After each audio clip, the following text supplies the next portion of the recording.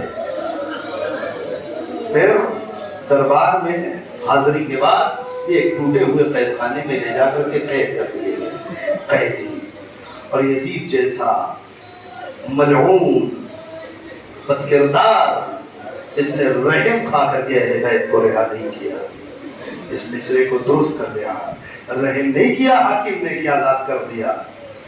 پھر اہل بیت یعنی امام سجاد و جناب زینب نے اپنے خطبوں سے اس قدر ماحول کو تبدیل کر دیا ہے شام میں کہ اب ہر جگہ انقلاب کی آوازیں شروع ہونے لگی ہیں. شام کے رات میں اس میں سکینہ کے گریے نے اور جان ڈالی. پھر اس ننھی سی بچی کا قید خانے میں ہمیشہ کے لیے سو جانا, اس نے جیسے چنگاری کو شعلہ بنا دیا. ہر وہ ذہن کہ جو ہر شام اس بچی کے گریے کے آواز سننے کا عادی ہو گیا تھا, آج جب یہ بچی نہیں روتی تو صبح کو سمجھے کیا بات ہے, کل وہ بچی نہیں روئی. چلو پتا کرتے, لوگ آئے پتا کر لیں کب آتے. وہ جو بچی ہر روز روتی تھی, اس کے رونے کی آواز آتی تھی, وہ کل سے رو نہیں رہی ہے. کل تمہیں معلوم نہیں وہ اب کبھی نہیں روے گی.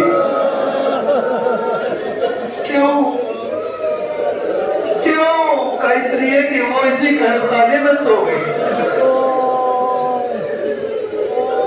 آپ شاید محسوس کریں کیا گزار دیا اس ننھی سی شہادت نے شام کے باشندوں. لیکن گھر میں حالات اتنے خراب ہیں شام کے کہ لوگوں نے یزید کو کہا جلدی کر اہل بیت کو رہا کر. اگر اپنی حکومت بچانا چاہتا اسے امام سجاد کو بولا کہ ٹھیک ہے میں نے آپ کو آزاد کر دیا, آپ چاہیں تو یہاں نہیں, چاہیں تو وطن بھیجنے کا سارا انتظام میں کر دوں گا. کیا چاہتے ہیں آپ؟ توجہ کریں. امام سجاد نے کہا میں خوبی سے مشورہ لوں گا تب پتا ہوگا. حداد بلایا گیا. حداد لوہار امام سجاد بیٹھے, ہتھکڑیاں کٹ رہی ہیں, بیڑیاں کٹ رہی, گلے کا تھوک کٹ رہا.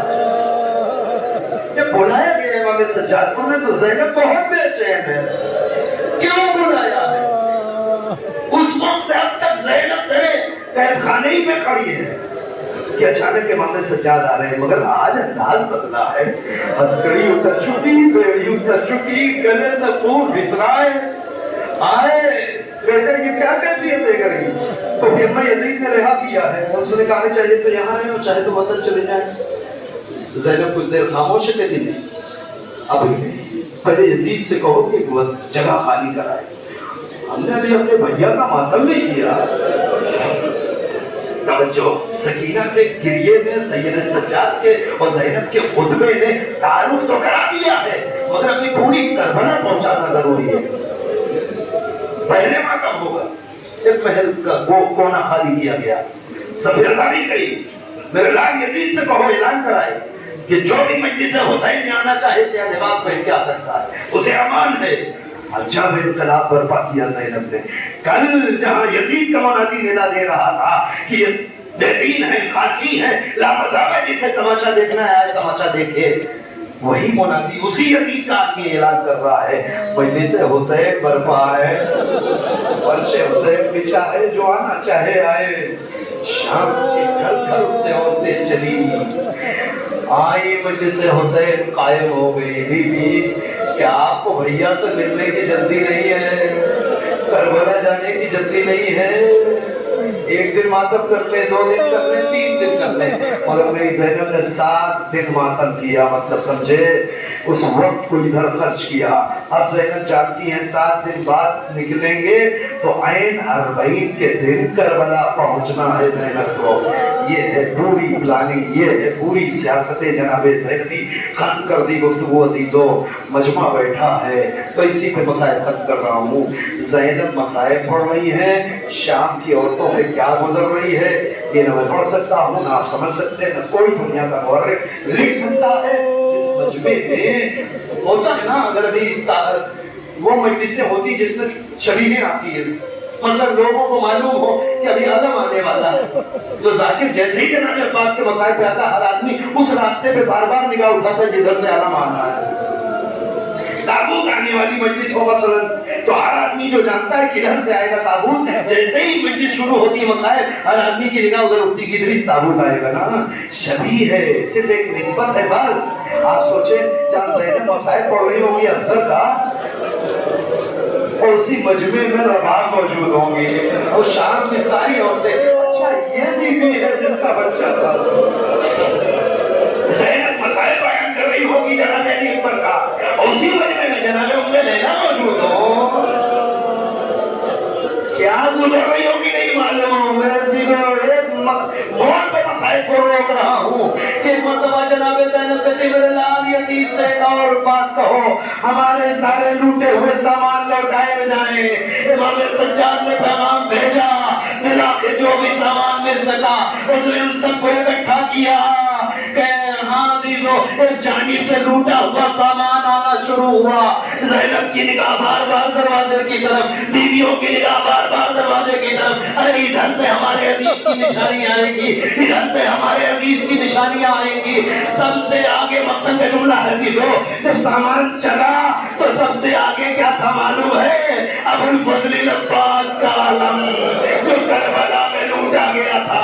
اب مجھے نہیں معلوم کہ بیویوں نے سلف کو آتے دیکھا کیا گزر گئی، مگر اتنا ضرور ہے زینب دوڑی، علم کو سینے سے لگایا، اے میرے غیرت دار بھائی ابا، ارے بڑے احترام سے مدینے سے لائے، اے بھیا ارے تیرے بہادری سکینہ کو ظالموں